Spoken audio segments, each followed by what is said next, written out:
Harrison for such an insightful speech. Our next speaker is Mr. Tyrell Brown. Tyrell Brown is a 20-year-old elected official out of Middletown, Connecticut. Tyrell became the youngest African American Republican ever elected to public office in Connecticut state history. Tyrell is the financial manager of a local small business and runs his own financial planning practice. Let's welcome Tyrell Brown.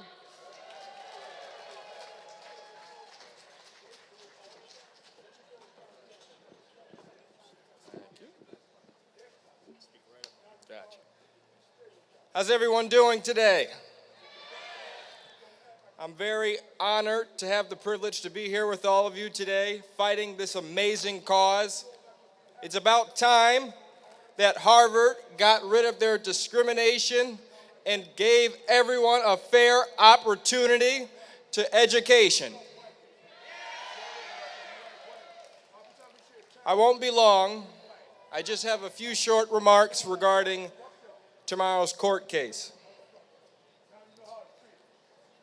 The Civil Rights Act of 1964, signed into law by President Lyndon Johnson, outlawed discrimination based on race, color, religion, sex, and national origin.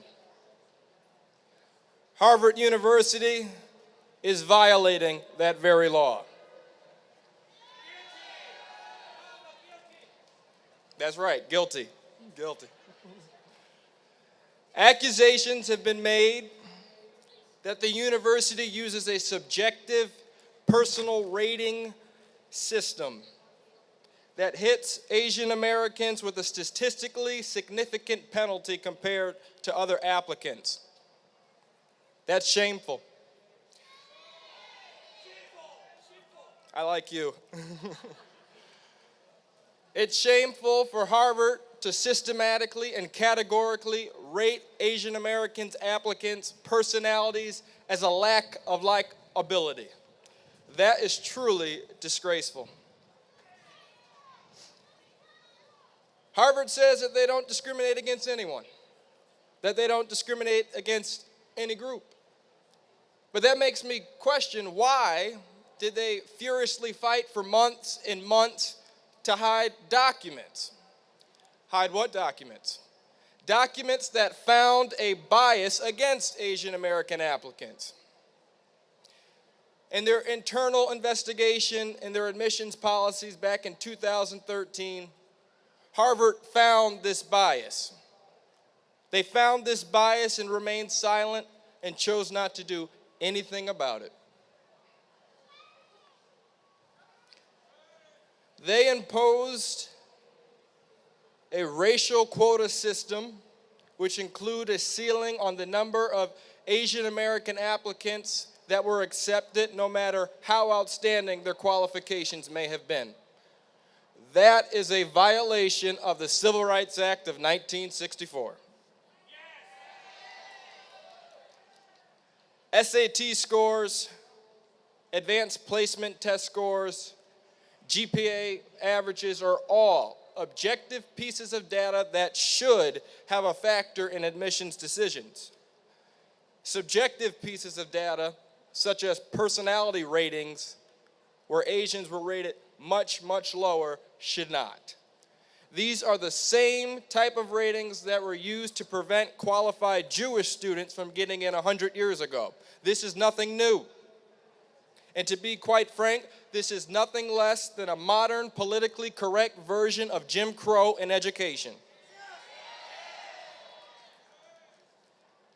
Harvard's own reports showed that Asian Americans would make up nearly half the class based on academics alone.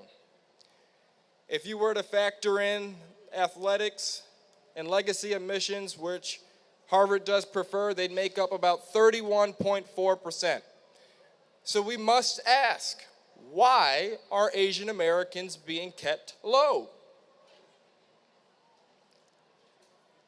Now, even though tomorrow's court case is filed against Harvard, we must take note that instances like this are happening each and every day.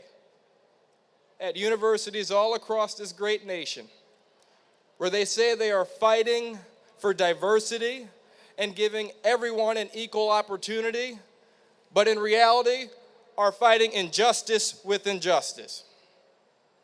We must not remain silent. We can't afford it. That's why all of us out here, we must continue to fight the good fight. Dr. Martin Luther King Jr. fought for an America where our children would not be judged by the color of their skin, but by the content of their character. I believe it's about time Harvard filed in line and they too believed in that kind of America. Thank you. God bless you all.